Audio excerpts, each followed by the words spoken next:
जिस्म फरोशी मीरा और रेशमा। जिस्म फरोशी शरीर का बाजार, एक अंधेरे का राज। आज की यह अति संवेदनशील कहानियां दो युवा लड़कियों के जीवन की गहराइयों में उनके संघर्षों और उनकी अंतिम प्रतिक्रिया को दिखाती है।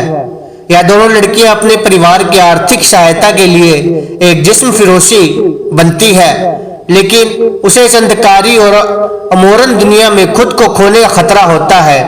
जब उसे अपने निर्णय की कीमत चुकानी पड़ती है तो वह एक डरावनी और भयानक उद्यान में खुद को खोने के साथ साथ अपनी असली खोज की यात्रा पर निकलती है।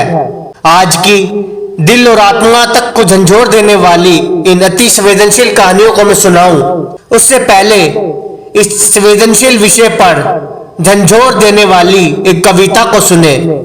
शहर की गलियों में अंधेरे के पर्दे, जिस्म फरोशी की धूप में महिलाओं के अर्धविराम। कितने दर्द छिपे हैं उन्हीं नासमझ की मुस्कानों के पीछे, जिनकी नहीं सुनती है ना देखती है ये धारणा की मशीन। उन्होंने अपने शरीर की उम्मीदों को बेचा, जिस्म को खरीदा, दिल को छोड़ा, खुद को बिखरा। जो धरती पर आईना रखते हैं उन्हें पता होगा जिस्म फरोशी के पीछे छुपी वो आंखों की नमी की दर्द। और आहट में छिपा है एक अद्भुत कहानी, जिस्म फरोशी के बाजार में महिलाओं की विरासत का गवाह। लेकिन ये शहर कभी नहीं समझेगा जिस्म फरोशी और महिला के दर्द की गहराई। इसीलिए हमें साथ खड़े होकर उनकी आवाज उठानी होगी, समाज को जागरूक करना होगा और अन्य अन्यायों का खात्मा करना होगा। आज की पहली कहानी मीरा। एक छोटे से गांव में शुरू होती है आज की पहली कहानी। यहाँ एक नौजवान लड़की मीरा और उसका परिवार गरीबी और आर्थिक संकट से जूझ रहे हैं। मीरा का पिता एक नौकरी करने वाले मामूली आदमी और घर का आर्थिक दबाव बढ़ता जा रहा है। एक दिन एक अजनबी मीरा के पास आता है और उसे जिस्म फरोशी के बारे में बताता है, जो एक आसान तरीका है पैसे कमाने का, और उसे वादा करता है कि वह उसकी पूरी मदद करेगा। मीरा को आर्थिक सहायता की जरूरत होती है और उसे उस अजनबी की प्रस्ताव की ओर खींच ले जाता है। धीरे धीरे मीरा अपने जीवन को जिस्म फरोशी के अंधेरे संसार में डूबते जा रही है, जहां उसकी मानवता की कीमत नहीं है। शहर की गलियों में एक अंधेरे कोने में, जहां जिस्म और रूह की अद्वितीय बाजार होते हैं, वहां एक दर्दनाक कहानी बुनी जाती है। एक नौजवान लड़की मीरा, जो अपने परिवार के आर्थिक दबाव के कारण जिस्म फरोशी के इस अंधेरे दुनिया में पड़ी होती है। उसके पिता की मौत के बाद मीरा को परिवार का पालन पोषण करने के लिए उसके सामने केवल यही एक विकल्प नजर आता है। लेकिन जिस्म फरोशी की इस दुनिया में मीरा को अपने अंदर की लड़की के सपने और उम्मीदों को छोड़ना पड़ता है। वह रोज लड़ाई लड़ती है, खुद को बेचती है और अपनी आत्मसम्मान को खो देती है। परंपरागत सामाजिक और पारिवारिक दबाव के बावजूद मीरा के अंदर एक बेबस लड़की के रूप में एक आग जलती है, जो उसे अपने सपनों को प्राप्त करने के लिए प्रेरित करती है। एक दिन एक विशेष ग्राहक सुनील आता है, जिसके साथ मीरा को अपनी दरिंदगी के खातिर खुद को पहचानने का मौका मिलता है। उसने विशेष ग्राहक सुनील के द्वारा प्रेरित होकर मीरा ने अपने जीवन को बदलने का निर्णय लिया है और वह अपने सपनों की खोज में निकलती है। इस दर्दनाक और प्रेरणादायक कहानी में मीरा को अपने अंदर की खोज, शक्ति का खोज और खुद को पहचानने की यात्रा को दर्शाया जाता है। विशेष ग्राहक सुनील दरिंदगी के लिए उत्सुक। तुम्हारी आंखों में एक अलग चमक है, तुम यहां से बाहर क्यों नहीं निकलती? मीरा उत्साहित और चिंतित, मेरे पास इसके लिए पर्याप्त साहस नहीं है। सुनील अजनबी ग्राहक, तुम्हारा जिस्म अच्छा है, मैं इसे खरीदना चाहता हूं। मीरा डर कर, नहीं मुझे छोड़ दो, मैं कुछ भी नहीं बेचना चाहती। सुनील अजनबी ग्राहक हंसते हुए, वाह, तुम्हें इतनी ताकतवर बनाने की जरूरत है। बिना किसी रहम के अजनबी ग्राहक सुनील ने मीरा को अपने बंजर वाणी के साथ जिस्म की धज्जियां उड़ा दिया। उस वाणी में उसकी दरिंदगी की ध्वनि मीरा के दिल को दहला देती है। वह बेबस और डरी हुई वह बेबस और डरी हुई मीरा के लिए एक अद्भुत होता है और उसने अब तक किसी के साथ इस तरह का सामना नहीं किया था। सुनील, विशेष ग्राहक सुनील, तुम्हें अपनी असली शक्ति का एहसास कराने की जरूरत है, जाओ खुद को पहचानो।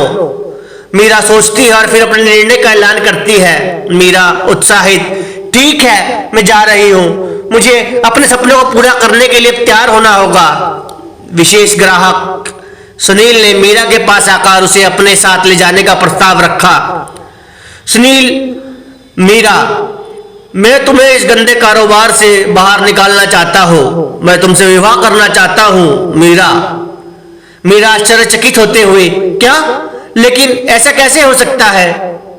सुनील प्रेम से, मुझे तुमसे प्यार है मीरा, मैं तुम्हें इस जमीन के ऊपर उठाकर तुम्हें नई जिंदगी देना चाहता हूं। मीरा अनुभव करते हुए, लेकिन मेरा इस समय परिवार के साथ क्या होगा? सुनील, मैं तुम्हारे परिवार की भी देखभाल करूंगा, हम साथ में समस्या का सामना करेंगे। इस तरह सुनील और मीरा के बीच विवाह का निर्णय लेते हैं। उनके जीवन की दिशा में एक नया मोड़ आता है। वे साथ में अंधेरे संसार से बाहर निकलते हैं जो उन्हें नई उम्मीद और प्रेम की दिशा में ले जाता है। इस कहानी में हम देखते हैं कि कैसे एक नौजवान युवक सुनील की प्रेरणा और नवजीवन से जिस्म फरोशी के दलदल में फंसी लड़की मीरा अपनी मानवता समझौते की कीमत को समझते हुए ऊपर उठती है और अंत में देह व्यापार जैसे घिनौने कीचड़ से बाहर निकल पाई। आज की दूसरी अति संवेदनशील कहानी है, यह भी देह व्यापार जैसे घिनौने कीचड़ से संबंधित है। शीर्षक है रेशमा। रेड लाइट एरिया के एक कोने में एक छोटी सी झुग्गी में रहती थी रेशमा। 12 साल की उम्र में ही गरीबी और मजबूरी ने उसे इस दलदल में धकेल दिया था। रेशमा के चेहरे पर ना तो बचपन की मासूमियत थी और ना ही जवानी का उत्साह। उसकी आंखों में दर्द और थकान थी। रेशमा के पास कोई विकल्प नहीं था, उसे अपना शरीर बेचकर पेट भरना था। हर रात पुरुषों की वासना का शिकार बनती, कभी कोई बूढ़ा, कभी कोई नौजवान, कभी कोई अमीर, कभी कोई गरीब। रेशमा के लिए हर पुरुष एक की जैसा था। स्थान रेड लाइट एरिया, रेशमा की झुग्गी। रात का समय है। रेशमा अपने कमरे में बैठी उदास बैठी है। काश मैं कभी इस घिनौने दलदल में ना फंसी होती। रमा रेशमा की झुग्गी में प्रवेश करते हुए, अरे रेशमा, तैयार हो गई? तुम्हारा ग्राहक इंतजार कर रहा है। रेशमा आंखें मूंद कर, नहीं रमा, आज मुझे किसी से मिलने का मन नहीं है। रमा गुस्से से, चुप कर, तुम्हें क्या लगता है तुम यहाँ आराम करने आई हो? तुम्हारा काम है ग्राहक को खुश करना। रेशमा आंसू भरकर अपनी आंखों में, मैं थक गई हूँ रमा, मैं इस जीवन से मुक्त होना चाहती हूँ। रमा थप्पड़ मारते हुए, चुप कर कुत्तिया, ऐसी बातें मत कर। अगर तुमने ग्राहकों को खुश नहीं किया तो तुम्हें भुगतान नहीं मिलेगा। रेशमा डर कर, ठीक है रमा, मैं तैयार हो जाती हूँ। एक दिन रेशमा की जिंदगी में एक मोड़ आया। एक ग्राहक विक्रांत, जो रेशमा से पहले भी कई बार मिल चुका था, उससे बातचीत करने लगा। उसने रेशमा को बताया कि वह उसको इस दलदल से बाहर निकालने में मदद कर सकता है। रेशमा ने अपनी पूरी कहानी विक्रांत को सुनाई। स्थान रेशमा का कमरा रेड लाइट एरिया, समय रात का है। रेशमा एक अजनबी ग्राहक विक्रांत के साथ बैठकर, क्या मैं आपके लिए कुछ कर सकती हूँ? विक्रांत वेश्यावृत्ति का इशारा करते हुए, तुम्हें पता है कि मुझे क्या चाहिए? रेशमा आंखें नीचे करके, ठीक है। विक्रांत रेशमा को छूते हुए, तुम बहुत ही सुंदर हो।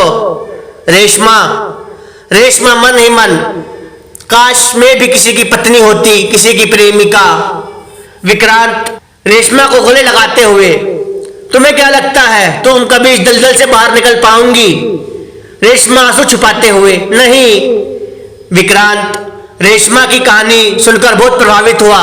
उसने रेशमा को एक नया जीवन देने का फैसला किया। उसने रेशमा को एक स्कूल में भर्ती करवाया और उसे शिक्षा दिलाने की जिम्मेदारी ली। स्थान एक पुस्तकालय, समय दिन का है। रेशमा एक किताब पढ़ रही है। विक्रांत रेशमा के पास बैठते हुए, तुम्हें पढ़ना पसंद है? रेशमा शर्माते हुए, हाँ बहुत। विक्रांत मुस्कुराते हुए, ठीक है, शायद तुम नहीं जानती हो कि मैं एक लेखक हूँ। मैं तुम्हारी कहानी प्रकाशित करना चाहता हूँ। रेशमा डरकर, मेरी कहानी? लेकिन यह तो बहुत ही गंदी कहानी है। विक्रांत गंभीरता से, हर कहानी में कुछ न कुछ सीखने के लिए होता है। तुम्हारी कहानी उन महिलाओं के लिए प्रेरणा बन सकती है जो वेश्यावृत्ति के दलदल में फंसी हुई है। रेशमा सोचते हुए, क्या सचमुच? विक्रांत हाथ पकड़ते हुए, हाँ, मैं तुम्हें वादा करता हूँ। शुरुआत में रेशमा को पढ़ाई में बहुत मुश्किलें आई, लेकिन विक्रांत ने हार नहीं मानी। उसने रेशमा को हिम्मत और प्रेरणा दी। धीरे धीरे रेशमा ने भी पढ़ाई में रुचि लेना शुरू कर दिया। कुछ सालों बाद रेशमा ने अपनी शिक्षा पूरी कर ली। लेखक विक्रांत ने रेशमा को एक नौकरी दिलाने में मदद की। रेशमा अब एक सफल महिला है। वह अपनी जिंदगी से खुश है। स्थान, रेशमा का एक नया घर। समय दिन का है। रेशमा खिड़की से बाहर देखते हुए, काश मैं कभी इस घिनौनी दलदल में ना फंसी होती। विक्रांत रेशमा के पास बैठते हुए, लेकिन तुम अब बाहर निकल चुकी हो। तुम अब एक सफल और सुप्रसिद्ध महिला हो। तुम्हारी कहानी को दुनिया और संसार का प्रत्येक व्यक्ति दिल से अपना चुका है। रेशमा विक्रांत का हाथ पकड़ते हुए, तुम्हारे बिना यह संभव नहीं होता। तुमने मेरा जीवन बदल दिया। विक्रांत मुस्कुराते हुए, यह तुम्हारी हिम्मत और जीत की कहानी है रेशमा। रेशमा की कहानी उन सभी महिलाओं के लिए प्रेरणा है जो वेश्यावृत्ति के दलदल में फंसी हुई है। यह कहानी हमें सिखाती है कि हार कभी नहीं माननी चाहिए, चाहे कितने ही मुश्किल क्यों ना हो। हमें एक नया रास्ता, हमेशा हमारे सामने एक नया रास्ता होता है, सुधार का, शिक्षा का और उन्नति का। इस कहानी का सार यही है कि वेश्यावृत्ति एक सामाजिक बुराई है। गरीबी और मजबूरी कई महिलाओं को इस दलदल में धकेलती है। शिक्षा और प्रेरणा से महिलाओं को इस दलदल से बाहर निकाला जा सकता है। हमें वेश्याओं को सहानुभूति और सम्मान के साथ देखना चाहिए। यदि आज की यह कहानी आपके दिल को, अंतरात्मा को झंझोड़ चुकी हो तो उसको शेयर जरूर करना। मैं लाइक करने के लिए नहीं बोलूंगा, ना ही सब्सक्राइब करने के लिए बोलूंगा, लेकिन शेयर करना, जिससे यह कहानी इस समाज में इस फैलती हुई दलदल को साफ कर सके। धन्यवाद।